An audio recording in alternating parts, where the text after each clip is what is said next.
Mamá, aquí estarás mejor. Eso fue lo que mi hijo Luis me dijo mientras dejaba mi maleta, la más vieja la que usé, cuando iba a cuidar niños en las casas de las ánimas, justo a los pies de una cama metálica que olía a óxido.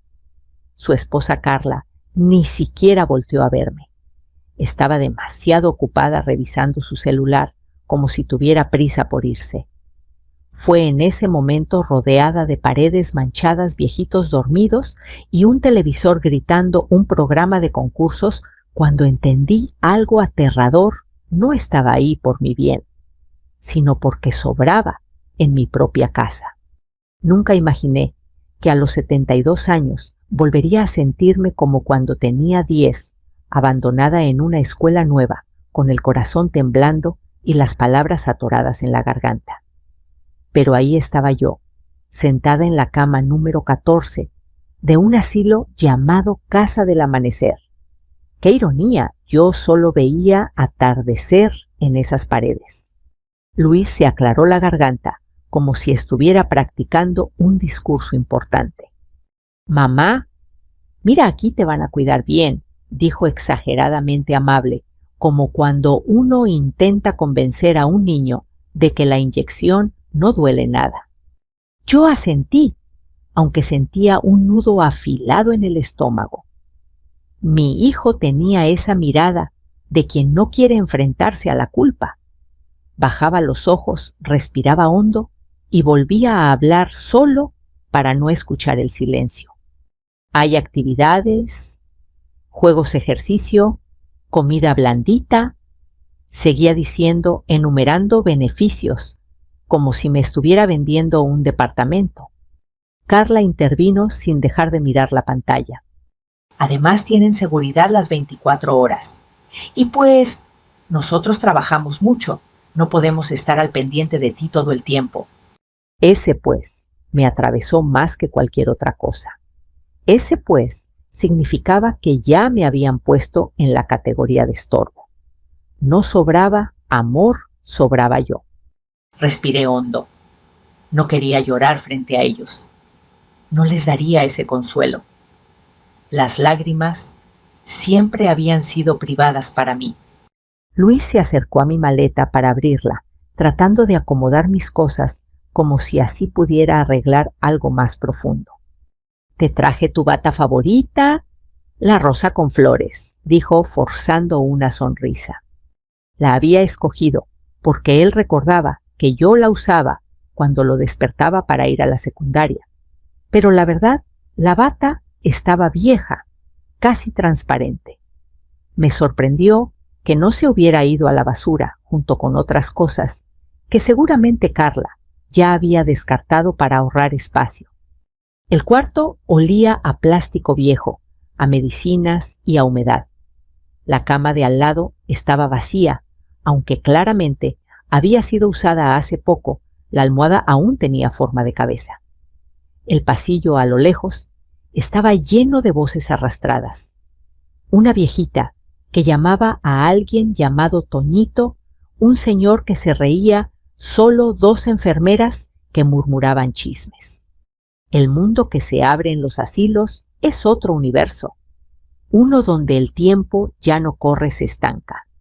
Mamá Luis suspiró de verdad, es por tu bien. Yo quería preguntarle, ¿qué parte de mi bien incluye dejarme aquí sin siquiera preguntarme qué quiero? Pero me mordí la lengua.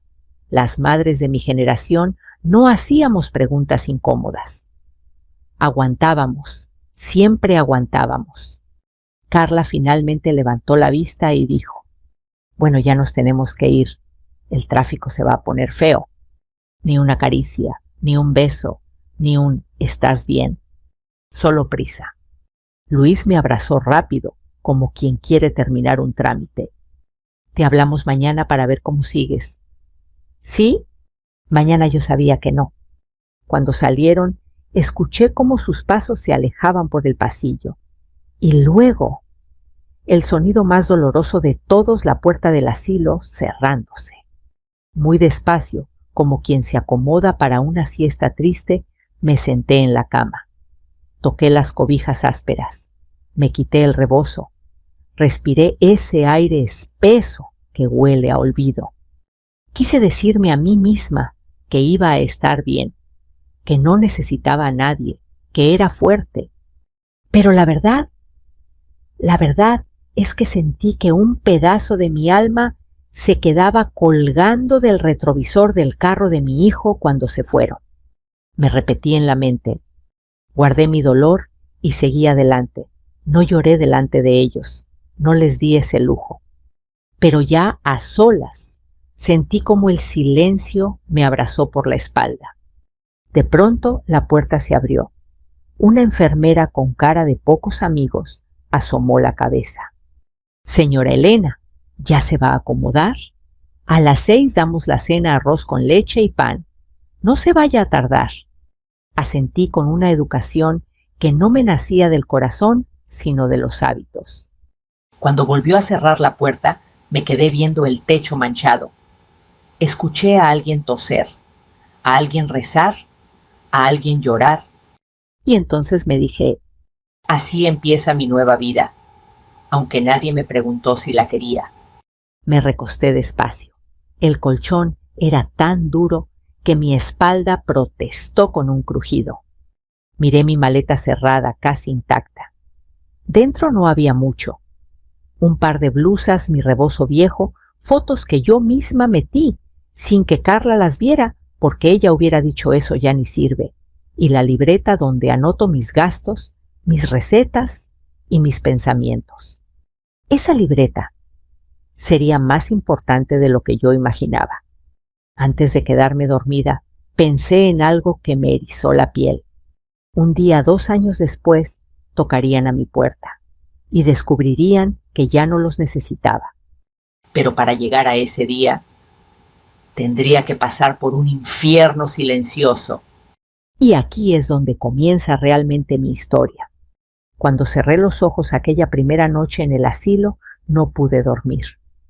El colchón era duro, la almohada olía a humedad, y el sonido constante de un ventilador viejo hacía que mis pensamientos rebotaran sin descanso. Intenté concentrarme en mi respiración, pero cada vez que exhalaba una pregunta, me golpeaba. ¿En qué momento pasé de ser el centro de su vida a convertirme en un estorbo? El silencio del asilo, ese silencio pesado lleno de lamentos apagados, me arrastró hacia atrás, hacia épocas donde mis manos no temblaban, donde mis pasos eran firmes y donde Luis, mi hijo, apenas sabía atarse las agujetas. Mi vida antes de convertirme en una carga. Yo crecí en un barrio sencillo de Puebla, donde las casas estaban tan pegadas unas a otras que podías escuchar las peleas, las risas y las cumbias del vecino sin quererlo. Mi mamá hacía tortillas y café de olla todas las mañanas, y el olor a canela y piloncillo siempre fue, para mí, sinónimo de hogar. Cuando conocí a Juan, mi futuro esposo, pensé que la suerte, por fin, se me había volteado. Era trabajador simpático, y al principio me miraba como si yo fuera un milagro. La vida, con el paso de los años, me enseñaría que no hay milagro que dure para siempre. Tuvimos a Luis cuando yo tenía 22 años. Fue el día más luminoso de mi vida. Era un bebé tranquilo, de ojos enormes, que se acomodaba en mi pecho como si ese fuera su único hogar. Los primeros años fueron bonitos, pero poco a poco Juan empezó a cambiar. Las cervezas, llegaron luego las noches sin volver, después la indiferencia. Yo intenté salvarlo, intenté rescatar la familia que soñé, pero un día simplemente se fue. Lo recuerdo perfectamente. Un lunes, mientras yo preparaba el desayuno, él se acercó con una bolsa de ropa y me dijo: «Elena, necesito mi espacio, me voy con alguien más». Sentí que el piso se me abría. Volteé a ver a Luis, apenas tenía 7 años, y sentí que el mundo se me deshacía entre las manos. Pero no lloré delante de Juan. Aprendí temprano que a veces la dignidad es lo único que nos queda. La carga del mundo en mis hombros. A partir de ese día, me convertí en madre y padre. Lavé ropa ajena, limpié casas en las ánimas, cuidé niños para señoras que me hablaban como si yo no tuviera nombre. Me levantaba a las 4 de la mañana para tomar el camión todavía oscuro, con los perros ladrando en las calles vacías. A veces pasaba hasta 14 horas fuera de casa. Regresaba con las manos agrietadas por el cloro y el jabón, con los pies hinchados, pero siempre con una sonrisa para Luis. «Mamá, ¿cenamos?», preguntaba él con sus ojos grandes. Y yo, aunque solo hubiera pan duro o arroz recalentado, le decía: «Claro, mijito, vamos a cenar rico». Nunca supo cuántas veces me dormí con el estómago vacío para que él pudiera comer un poco más. Los sacrificios que nunca se cuentan. Cuando Luis entró a la secundaria, pidió un uniforme nuevo porque todos los niños lo traen bien bonito. Yo no tenía dinero. Pero una tarde, mientras limpiaba una cocina enorme, vi mi anillo de oro, el único recuerdo de mi mamá, brillando en mi dedo. Esa noche lo vendí. Con ese dinero compré el uniforme y también unos tenis que vi en oferta. Los ojos de Luis brillaron cuando se los di. «¿Y tu mamá?», preguntó. «¿Por qué no te compras algo?». Yo solo respondí: «Porque no me hace falta nada, hijo». Mentí, pero las madres de mi generación éramos expertas en mentir para proteger el corazón de nuestros hijos. Otro sacrificio. Cuando Luis quiso estudiar para técnico electricista, las inscripciones se me salían del presupuesto. Trabajé meses extras, sin descanso, a veces limpiando oficinas por la noche. Llegué a enfermarme de la espalda, pero jamás se lo dije. Cuando se graduó y me entregó su diploma, lloré como si fuera mío. La casa que construí con mis uñas.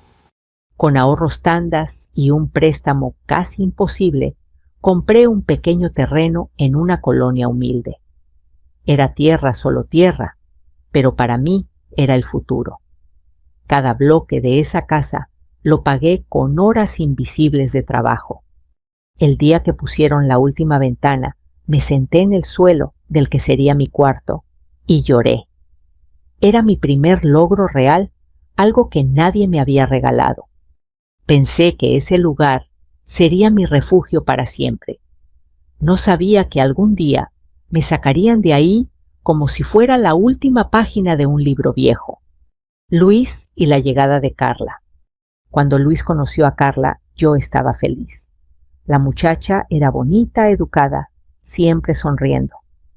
Al principio me trataba bien, muy bien, incluso demasiado amable. Pero con el tiempo, esa amabilidad se volvió frialdad. Y luego impaciencia. Y luego molestia. Empezó con comentarios pequeños. «Señora Elena, ¿no cree que sería mejor que tuviera su propio espacio? Es que a veces necesitamos privacidad. Las parejas jóvenes también necesitan su independencia». Luis, como siempre, se dejaba llevar por lo que ella decía.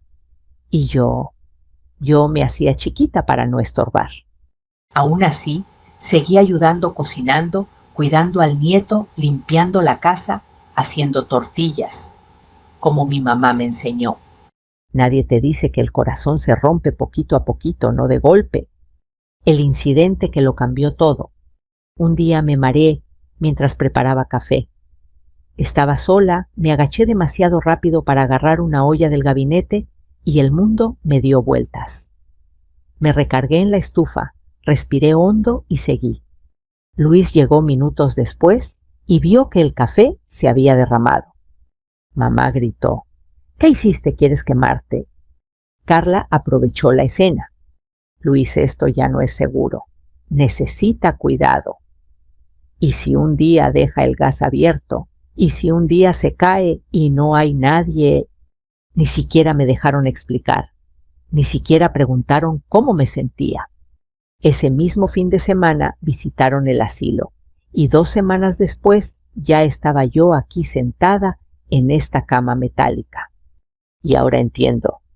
Mientras recordaba todo eso, acostada en esa habitación ajena, me di cuenta de algo que me dolió más que cualquier otro recuerdo. Mi hijo no se acordaba de mis sacrificios. Mi nuera nunca los conoció y yo nunca los presumí. Los di por amor. Pero en ese momento sola entendí que los sacrificios que no se cuentan, los sacrificios silenciosos, también se olvidan. Me limpié una lágrima, respiré hondo y prometí algo que aún no sabía cómo cumplir. Un día ellos sabrían quién soy realmente. Un día sabrían que no me quebraron. Los primeros días en el asilo se me hicieron eternos. No sabía si era porque cada minuto pesaba como piedra o porque por primera vez en mi vida no tenía nada que hacer. Después de tantos años, limpiando casas, cuidando niños, cocinando, corriendo de un lado a otro, estar sentada sin propósito era como morirme de a poquito. Había algo más, la sensación incómoda, casi punzante, de que algo en mi vida se estaba decidiendo sin mí. Y no tardaría mucho en descubrir que yo tenía razón. La justificación perfecta. Un martes por la mañana, cuando todavía estaba aprendiendo a distinguir los horarios del asilo, escuché a las enfermeras platicando cerca de la puerta de mi cuarto, creyendo que yo estaba dormida. ¿Viste a la señora nueva?, murmuró una. Sí, la que trajeron ayer o antier. Dicen que sus hijos ya estaban desesperados, que la señora es olvidadiza, que deja el gas abierto, que se tropieza en todos lados. ¡Ay, pobre! Pero bueno, aquí estará mejor. Mejor aquí la dejan y ya, ni vienen a verla. Las palabras me cayeron como cubetazo de agua helada. Desesperados, olvidadiza, tropieza en todos lados. Era claro, Luis y Carla habían construido un argumento perfecto para justificarse. Quizá esa era la parte que más dolía. No solo me habían traído, también me habían inventado un papel, un rol de vieja incapaz que yo jamás les pedí. Cuando la enfermera entró y me vio despierta, fingió sorpresa. «¿Ya se despertó, señora Elena? Nunca estuve dormida», le respondí suavemente. Ella parpadeó incómoda. «Ay, disculpe, es que nosotras hablamos mucho». Yo asentí sin mirarla más. No tenía fuerzas para confrontar a nadie. Todavía no. La visita que confirmó mis sospechas. A los 3 días, Luis por fin se dignó a llamar. No vino solo, llamó. «Mamá, ¿cómo estás? Bien, hijo. ¿Y tú?» «Pues, trabajando mucho, ya sabes. Oye, Carla y yo vamos a pasar este sábado para llevarte unas cosas». Ese sábado llegó. Yo esperé desde las 7 de la mañana. Me puse mi blusa más bonita, la que tenía flores bordadas. Me peiné con cuidado. Me puse perfume de vainilla muy poquito para que no mareara. Las horas pasaron. Desayuno, comida, tarde. Luis y Carla llegaron hasta casi las 5. Los vi entrar al pasillo sin prisa, tomados de la mano como si vinieran de paseo. «Hola, mamá», dijo Luis, con esa voz que usa cuando quiere sonar cariñoso. Carla ni me abrazó. «Traemos unas cajitas», dijo ella. «Estuvimos acomodando tus cosas en la casa y pues, esto es lo que quedó». Mi corazón se apachurró. Lo que quedó. Abrieron las cajas frente a mí. Dentro había 3 blusas viejas, 2 rebozos desteñidos, un tupper con tapas que no eran suyas, unas fotos arrugadas y mis 2 veladoras de la Virgen sin vela. Todo lo demás, según Carla, ya no servía. Carla le dije con toda la calma que logré reunir. ¿Y mi libreta de recetas? Esa la tiré. Estaba toda amarilla. Sentí que algo dentro de mí se rompía silenciosamente. Esa libreta era mi infancia, mi mamá, mis navidades, mis tamales, mis manos aprendiendo a amasar. Pero para ella era basura amarilla. Estuve a nada de llorar, pero me contuve. Luis, incómodo, cambió de tema. Mamá, es que estamos reorganizando la casa. Estamos viendo cómo ampliar el patio. Ya sabes, para tener más espacio.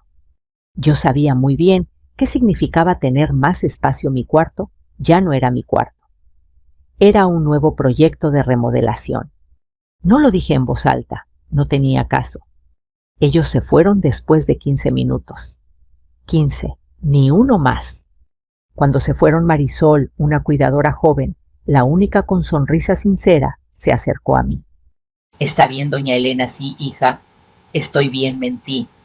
Pero ella no se tragó la mentira. ¿Quiere que la acompañe afuera un ratito? No, gracias. ¿Está segura? Sí, necesito pensar. Y pensar fue lo que hice. La conversación que cambió todo. Al día siguiente, Marisol volvió a buscarme. Traía un termo de café de olla que ella misma había preparado. Le traje un poquito. Es del bueno, me dijo con una sonrisa suave. Tomé un sorbo. Sabía ahogar. ¿Puedo hacerle una pregunta?, dijo ella. Claro, hija. ¿Sus hijos la visitan mucho? La mirada se me fue al piso. Lo suficiente, respondí, como quien dice, basta, no preguntes más. Pero Marisol insistió con gentileza. Doña Elena, usted no está enferma, usted está lúcida, usted camina bien, usted cocina mejor que todas nosotras juntas. ¿Por qué la trajeron? Sentí que mis labios temblaban. Me tomé unos segundos para responder. Porque estorbo. ¿A quién? A mi hijo, a su esposa, a su vida. ¿Y usted qué quiere? No sé. Nunca me preguntaron. Marisol suspiró. Doña Elena, ¿sabe qué he visto aquí? Que las personas que llegan por voluntad propia sobreviven, y las que llegan porque las depositan se apagan. Miré mis manos, las arrugas, las manchas, las cicatrices del cloro y del trabajo. ¿Usted quiere apagarse?, preguntó ella. Negué con la cabeza. Entonces no deje que decidan por usted. Esa frase se me quedó incrustada como un clavo caliente. No deje que decidan por usted. Esa noche me acosté tarde, casi a medianoche, escuchando los ronquidos suaves de mi compañera de cuarto y el sonido distante de una radio mal sintonizada. Por primera vez en días no lloré. No sentí lástima, sentí coraje. Un coraje frío, silencioso, que no necesitaba gritos. Un coraje que me hacía sentir viva. Me prometí una sola cosa.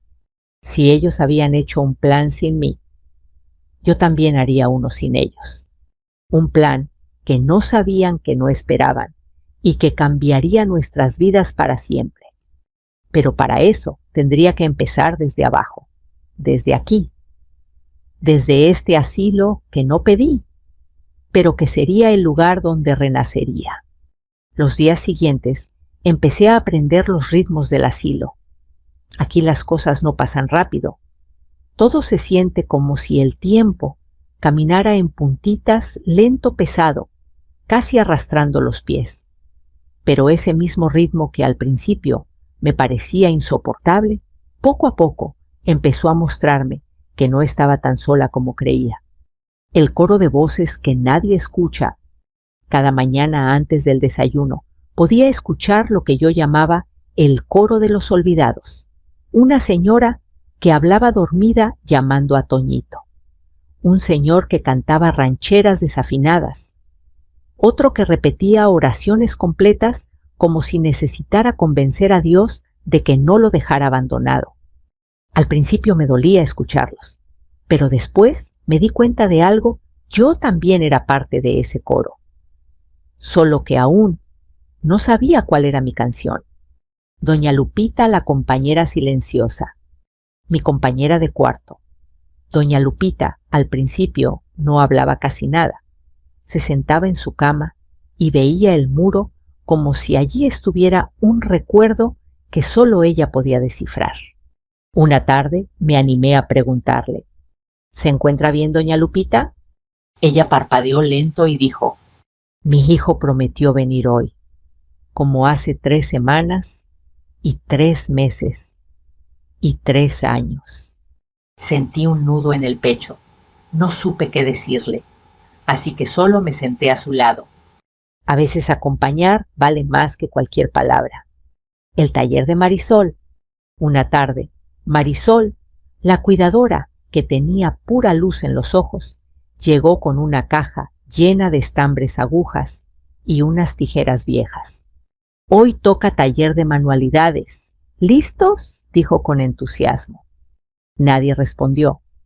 Los viejitos estaban acostumbrados a actividades aburridas, colorear dibujos de niños o ver novelas que no les interesaban. Pero Marisol no se rindió. Sacó un mantelito bordado y lo extendió en la mesa. Esto lo hizo mi abuela, explicó. Ustedes no saben bordar. Ahí fue donde doña Lupita, esa mujer silenciosa, levantó la mano con dignidad. Yo sí. Yo también la levanté. ¿Y yo? Pronto se fueron uniendo otros. Don Chema dijo que sabía lijar madera. Doña Rosa sabía hacer puntadas finas. Y doña Pilar presumió que sabía tejer servilletas desde niña. Marisol sonrió triunfante. Perfecto. Entonces no venimos a colorear, venimos a crear. Ese día bordamos flores torcidas, hojas chuecas y figuras medio raras. Pero aún así hubo algo mágico. Por primera vez desde que llegué, escuché risas. Lentas, bajitas, oxidadas, pero risas al fin. El primer mantel vendido. Una semana después, Marisol llegó emocionada. Vengan, vengan, aplaudió. Les tengo noticias. Sacó un mantelito que habíamos bordado entre 4. Lo llevé al tianguis de la parroquia y lo vendimos. Nos quedamos en silencio. ¿Vendimos?, pregunté incrédula. Sí, doña Elena. Una señora lo compró por 80 pesos. Quizá para el mundo eran apenas 80 pesos, pero para nosotros era la primera prueba de que todavía podíamos dar algo al mundo. Marisol sacó una bolsa de pan dulce. Con lo que ganamos les traje conchas, buenas de panadería, no las del desayuno de aquí. ¡Ay, Dios mío! El olor del pan dulce recién comprado llenó el comedor. Vi a don Chema cerrar los ojos mientras mordía una concha de chocolate como si regresara a un día olvidado de hace 30 años. Ese fue el momento exacto en el que nació la idea: si podíamos hacer un mantel, podíamos hacer docenas. Las invisibles. Una tarde, mientras estábamos bordando, doña Pilar dijo: nosotras deberíamos tener un nombre, ¿no? ¿Un nombre?, pregunté. ¿Para qué? Para sentirnos grupo, respondió ella. Para que sepan que existimos. Don Chema, siempre con su humor seco, soltó: pues pónganse las olvidadas. Nos reímos, pero doña Rosa sacudió la cabeza. No, no somos olvidadas, estamos vivas, solo que nadie nos ve. Y ahí, como si todas hubiéramos tenido la misma revelación, dijimos casi al mismo tiempo: Las invisibles. Un nombre triste, pero también poderoso. Porque aceptar la invisibilidad nos dio ganas de luchar para dejar de serlo. Lo que mis manos recordaban, con cada puntada que hacía, mis recuerdos también se bordaban. Recordaba a mi mamá enseñándome a coser con un hilo rojo grueso. Recordaba bordar el nombre de Luis en sus servilletas de la primaria. Recordaba las noches en las que, cansada, aún encontraba fuerzas para hacerle un traje de teatro escolar porque no quería que se sintiera menos. Mis manos, aunque viejas, todavía sabían amar. La transformación silenciosa. Las semanas pasaron y nuestros trabajos comenzaron a mejorar. Ya no bordábamos por bordar, hacíamos flores completas, paisajes vírgenes, corazones, nombres personalizados. Marisol llevaba todo al tianguis los domingos. Siempre regresaba con una sonrisa. Vendimos 4, vendimos 6. Hoy nos encargaron 12 servilletas. Cada venta era una victoria. Y cada victoria era un recordatorio: no estábamos muertas. No estábamos acabadas. No estábamos solas. La noche en que dejé de sentirme estorbo, una de esas noches antes de dormir, doña Lupita me preguntó: «Doña Elena, ¿usted cree que todavía valemos algo?». La miré con ternura. Su voz temblaba, como si la respuesta pudiera romperla en 1000 pedazos. Me acerqué a su cama y tomé su mano. «Lupita, si nosotras no valemos, entonces nadie vale. Valemos lo que sabemos. Valemos lo que hacemos. Valemos la vida que hemos vivido. Y valemos porque todavía estamos aquí». Ella lloró. Creo que yo también. Porque en ese momento entendí algo que me cambiaría para siempre. Yo había llegado al asilo creyendo que me habían tirado a la basura, pero aquí me estaban devolviendo a mí misma.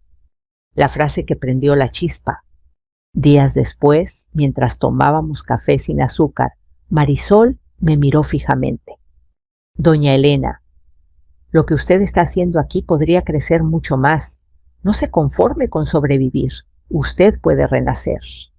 Esas palabras me hicieron un hueco en el pecho. ¿Renacer?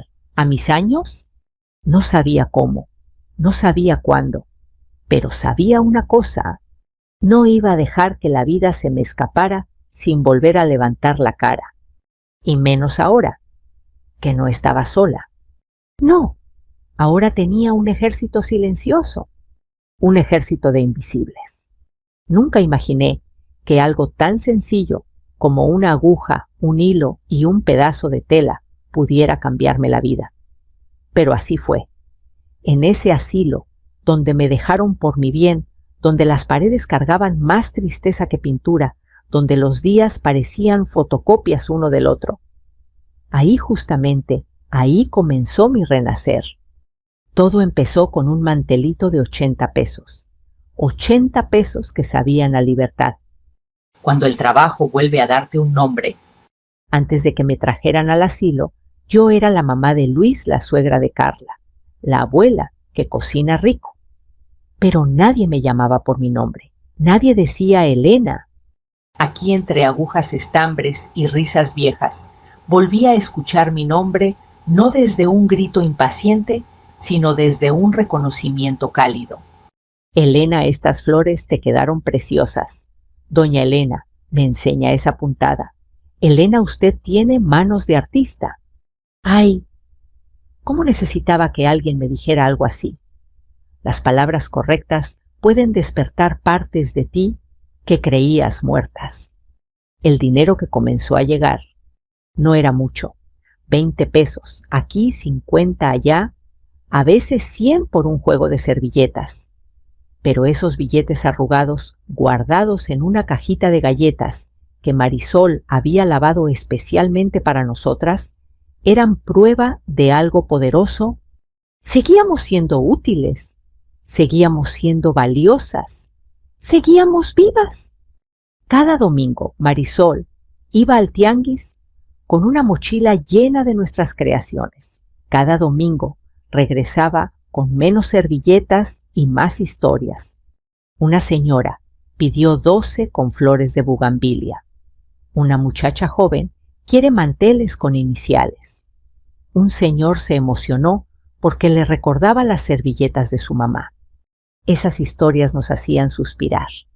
Había gente allá afuera que todavía apreciaba lo que nuestras manos sabían hacer. El dinero se convierte en dignidad. Con los primeros ingresos, quisimos darnos un gusto pequeño. Doña Rosa propuso: ¿y si compramos pan del bueno, del que venden en la panadería de la esquina, no el que traen aquí? Todas votamos que sí. El día que llegó, Marisol, con una bolsa llena de conchas polvorones y puerquitos de piloncillo, fue como una fiesta. Nunca olvidaré cómo doña Lupita mordió una concha de vainilla y cerró los ojos como si regresara a un recuerdo feliz que llevaba años guardado debajo de la tristeza. El pan dulce sabía a hogar, sabe a que todavía mereces un momento de alegría. Y en ese momento entendí algo. No era el dinero, era la sensación de poder elegir algo para nosotras. Por mucho tiempo nadie nos había preguntado qué queríamos. Ahora por fin teníamos una voz. Chiquita sí, pero nuestra. Mi primera compra con mi propio dinero. Un jueves por la mañana, con 35 pesos que me había guardado especialmente, le pedí permiso a la enfermera para salir con Marisol a la tiendita de la esquina. ¿Sí puede caminar tanto, doña Elena?, preguntó con tono paternalista. La miré fijo. Llevo caminando más que tú desde antes de que nacieras. Así que sí. Marisol se rió por lo bajo. Caminamos despacio por la banqueta. Me temblaban las piernas al principio, no por debilidad, sino por emoción. Entramos a la tienda. El olor a detergente, frituras y pan recién horneado me abrazó como viejo amigo. Me acerqué al estante de los jabones y tomé uno de olor a lavanda.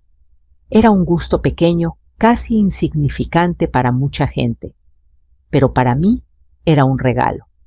Un regalo que yo misma me compré.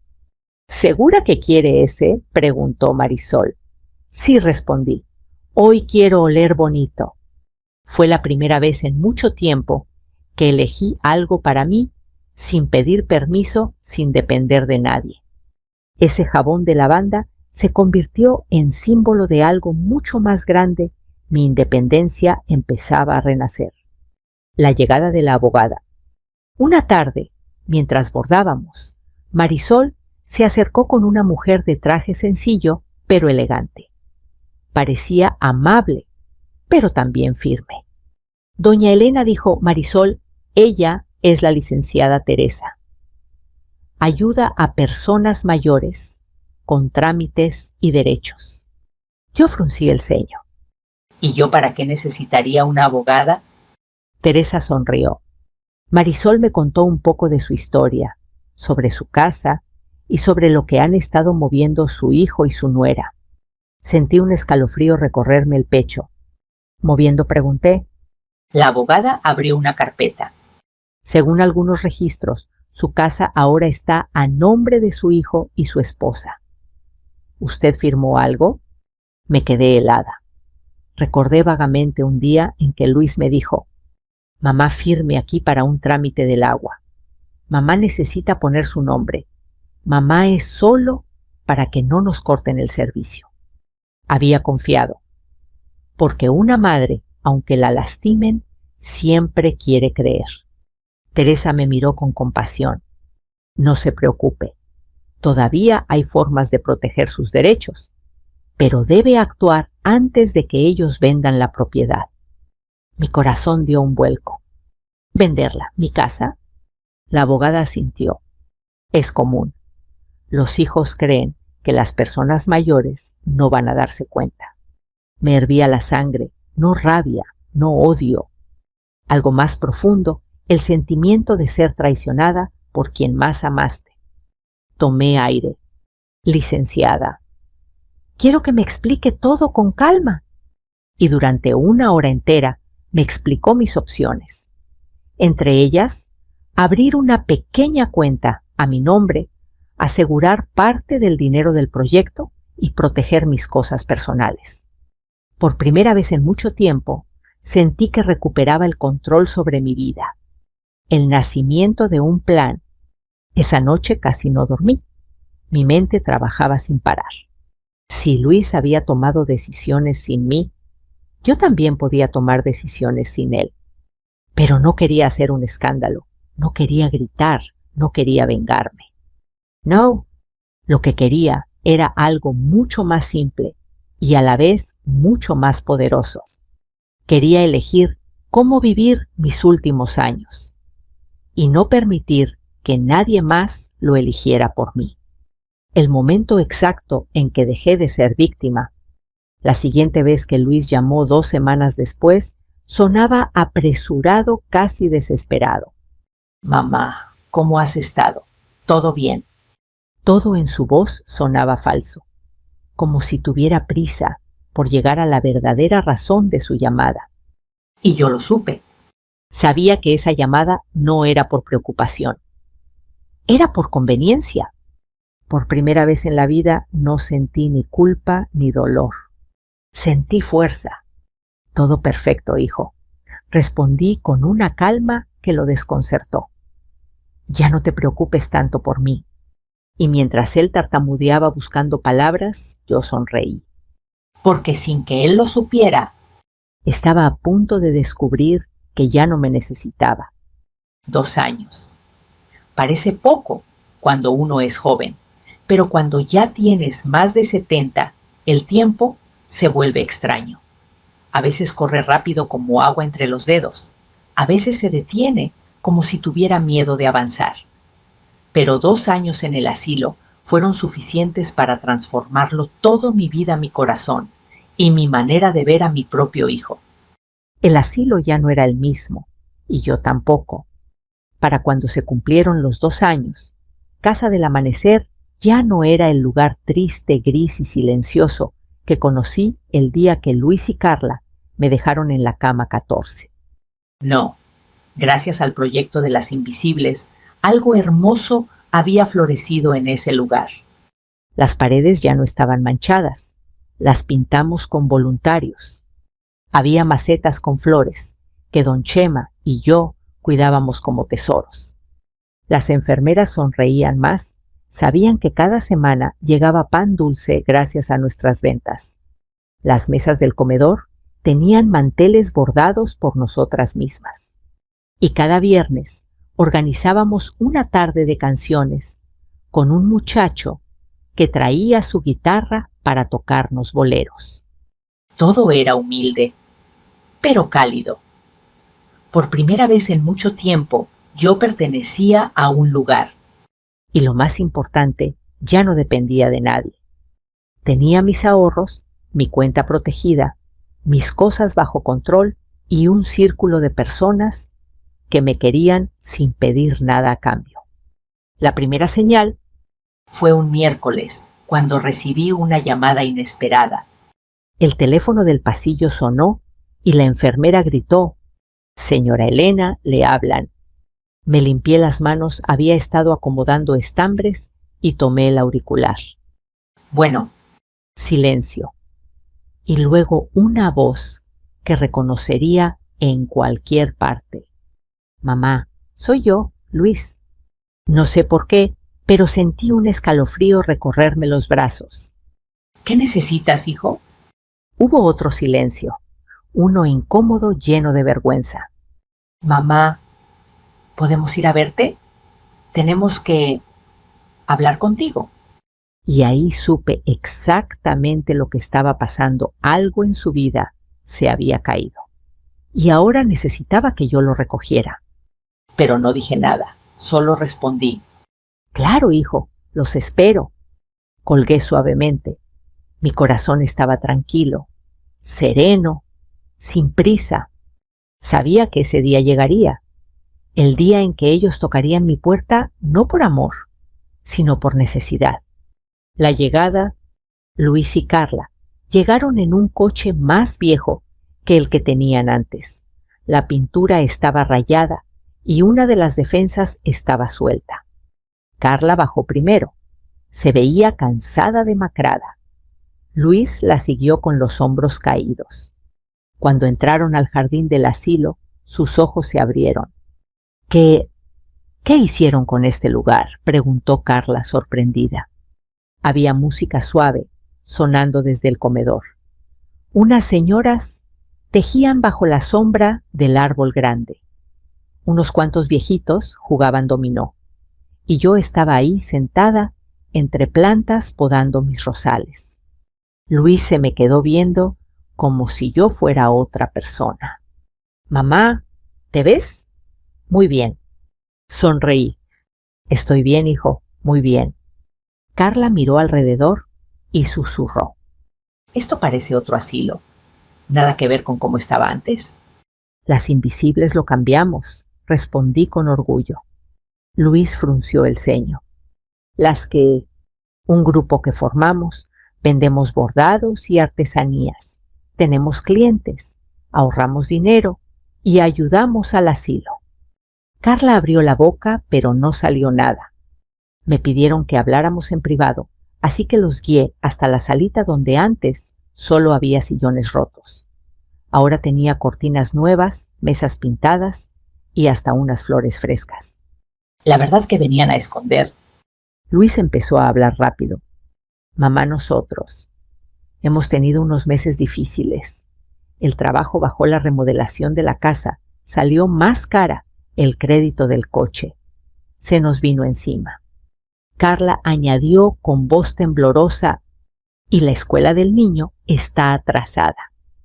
Nos llegaron intereses y, bueno, estamos ahogados. Respiré hondo. Entiendo, hijos. La vida es dura. Luis tragó saliva. Mamá, puedes ayudarnos, solo un préstamo, algo temporal. Prometemos pagarte. Ahí estaba, la verdadera razón. Carla puso sus manos juntas como si rezara. Tú recibes tu pensión y pues, aquí no gastas mucho. Mi corazón no sintió enojo, no sintió rencor, sintió claridad. Hijos, dije con voz firme. Lo digo con cariño, pero no puedo ayudarlos. Luis abrió los ojos sorprendido. ¿Qué, cómo que no puedes? Porque ese dinero es mío, respondí. Para mi vida, para mis medicinas, para mis proyectos y para apoyar a mis compañeras. No para solucionar problemas que ustedes mismos provocaron. Carla soltó un suspiro de incredulidad. Mamá, estás diciendo que no nos quieres ayudar. A nosotros. Les ayudé toda mi vida, dije suavemente. Cuando tenía fuerzas, dinero, salud y juventud. Les di todo. Y ustedes decidieron dejarme aquí. Ahora, estoy construyendo lo mío. Y ustedes tienen que aprender a construir lo suyo. Luis se llevó las manos a la cabeza. Pero somos tu familia. La familia no se abandona, respondí sin levantar la voz. Y ustedes lo hicieron primero. Silencio, pesado, doloroso. Pero sincero. La gota que derramó el vaso. Carla, con tono casi molesto, dijo: No entiendo. ¿Qué te hicieron aquí? Estás distinta. La miré fijamente. Aquí me devolvieron algo que había perdido contigo, Carla. ¿Qué cosa? Mi dignidad. Ella bajó la mirada. Luis se acercó con desesperación en la voz. Mamá, por favor. Negué despacio. Hijo, la vida me enseñó que querer no es lo mismo que permitir. Yo los quiero, pero no puedo permitir que me usen más. La decisión. La conversación terminó sin gritos, sin insultos, sin drama. Solo terminó. Los acompañé a la salida. Luis lloraba en silencio, Carla también. Antes de irse, Luis se giró hacia mí. Ya no nos necesitas, ¿verdad? Respiré hondo. Hijo, hace 2 años pensé que no iba a poder vivir sin ustedes, pero hoy entiendo que sí puedo, y que ustedes también pueden, aunque duela. Luis bajó la mirada, asintió, y se fueron. Cuando cerré la puerta, supe la verdad. Cuando la puerta del asilo se cerró detrás de ellos, no sentí tristeza. Sentí paz. Paz de haber dicho lo justo. Paz de haber recuperado mi voz. Paz de saber que por primera vez en mi vida yo decidía. Esa noche, mirando mi jardín, repetí algo que cambiaría mi destino. Ya no los necesito, porque finalmente me tengo a mí misma. Y no sabía que esa frase sería apenas el comienzo de una nueva etapa. una etapa donde la vida todavía tenía sorpresas para mí y para ellos. Esa noche después de que Luis y Carla se fueron, me quedé un buen rato sentada en el jardín del asilo. El aire olía a tierra húmeda y jazmín, y la luna parecía más grande que otras veces, como si quisiera alumbrar el camino que estaba por tomar. Mis manos descansaban sobre mi regazo tranquilas. Por primera vez en muchos años no temblaban. Había pasado demasiado tiempo siendo una carga, un estorbo, una viejita que ya no puede sola. Pero ahí, en ese jardín sencillo, rodeada de plantas que yo misma había cuidado, entendí algo profundo. Cuando te quitan todo, no siempre te destruyes. A veces te liberas. Las invisibles celebran mi decisión. Al día siguiente, cuando las señoras se enteraron de que mis hijos habían venido y que yo les había dicho que no podía ayudarlos económicamente, reaccionaron como una pequeña familia protectora. ¡Ay, Elena! ¡Qué valor!, dijo doña Rosa mientras acomodaba su bordado. Yo jamás habría podido, añadió doña Pilar, sacudiendo la cabeza con admiración. Usted hizo lo correcto, sentenció don Chema. La dignidad no se regala. Incluso doña Lupita, que rara vez hablaba, murmuró. Usted ya no se deja pisotear. ¡Qué bonito! Reí bajito. Ese grupo de invisibles, esas almas que el mundo había descartado, me habían dado más fuerza que cualquier persona en mi vida. Y entendí que no quería seguir viviendo como residuo. Quería vivir como persona. El pequeño cambio que lo transformó todo. Ese mismo día, Marisol se acercó con una noticia. Doña Elena, vinieron unas señoras de la parroquia. Quieren encargar 40 servilletas bordadas para una kermés. Mis ojos se abrieron. ¿40? Sí, dijo sonriendo. Y quieren pagar mitad por adelantado. Las invisibles gritaron de alegría. Sí, gritaron. Viejas y todo pegamos un grito. El dinero adelantado alcanzaba no solo para más material, sino para un pequeño lujo que no habíamos tenido nunca. ¿Qué hacemos con esto, Elena?, preguntó Marisol. Respiré hondo. Un día especial, ¿no? Un día para recordar que seguimos vivas. Y así fue. Pedimos mole poblano de un restaurante cercano, no el del asilo, sino uno bueno, auténtico, y pan recién hecho. Celebramos como niñas. Reímos tanto que hasta una enfermera nos cayó desde la puerta. Esa comida se sentía como una victoria personal, una celebración por todas las veces que me quedé callada, por todas las veces que me anulé, por todas las veces que el mundo pensó que ya estaba acabada. La carta que nunca esperé recibir. 2 semanas después, mientras bordaba un mantel con flores de cempasúchil, Marisol llegó corriendo. Doña Elena, llegó esto para usted. Era un sobre amarillo, mi nombre escrito con letra que reconocí al instante la letra de Luis. Me temblaron los dedos, pero no de miedo, de cierre, de ciclo. Respiré y lo abrí. Dentro había una carta sencilla, escrita con torpeza llena de tachaduras. Luis siempre fue malo para escribir. Mamá, he pensado mucho en lo que nos dijiste. Tienes razón. Siempre hemos confiado en que tú estarías ahí para nosotros, aunque no lo mereciéramos. Creo que tomé decisiones sin pensar en ti, sin valorar lo que hiciste. Carla y yo estamos avergonzados. No queremos tu dinero. Queremos que estés bien. Si algún día quieres volver a casa, la puerta está abierta. Y si no, solo quiero que sepas que te quiero. Me equivoqué. Lo siento. Leí la carta varias veces. Sentí lágrimas, pero no de tristeza. Eran lágrimas de alivio. Porque no todas las heridas necesitan venganza. A veces solo necesitan silencio, distancia y tiempo. Pero aún así, No sentí necesidad de volver a esa casa. La carta decía, si quieres volver, pero por primera vez en mi vida pensé, ¿por qué tendría que volver a donde no fui valorada? Yo ya tenía mi lugar, mi gente, mi paz. La visita inesperada.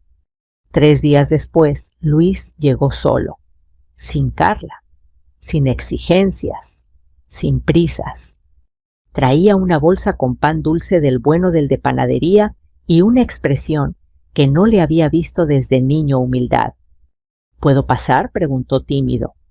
Lo miré y entendí que ese hombre ya no era el mismo que me dejó aquí. Asentí. Nos sentamos en el jardín. Luis veía mis plantas, las flores, las servilletas extendidas para secarse, y dijo: «Mamá, no sabía que aquí habías hecho una vida tan bonita». «Es mía», respondí. «La hice yo». Él bajó la cabeza.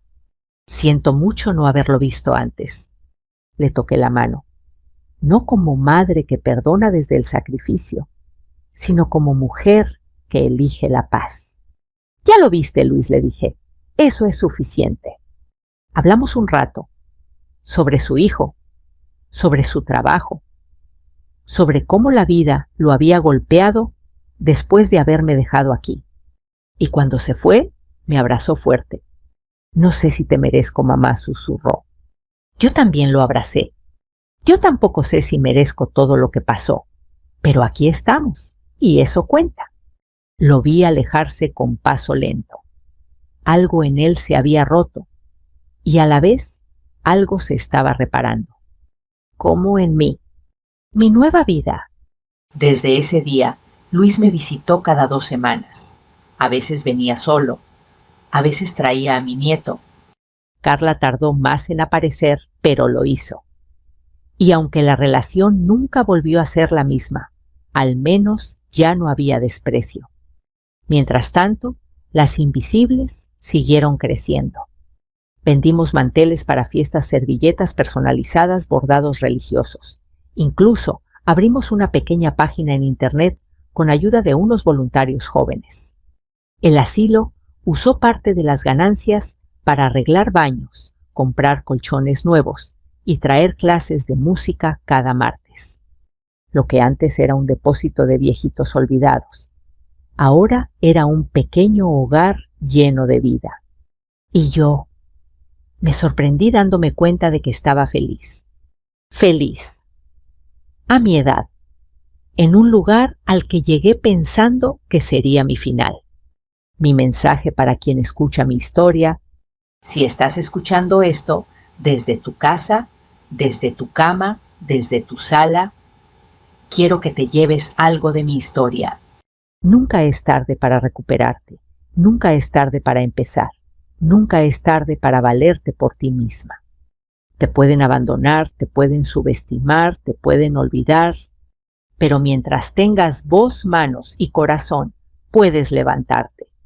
Y si algún día tus propios hijos te fallan, recuerda esto: no se acaba el amor, se acaba la paciencia y comienza tu libertad. Yo encontré la mía cuando pensé que todo estaba perdido. ¿Y tú? ¿Desde dónde escuchas esta historia? Cuéntamelo en los comentarios. Puede que tu ciudad esté más cerca de la mía de lo que imaginas. Si quieres seguir escuchando historias que nos recuerdan nuestra fuerza, nuestra dignidad y nuestro valor, suscríbete y acompáñame cada día. Juntas seguimos este camino.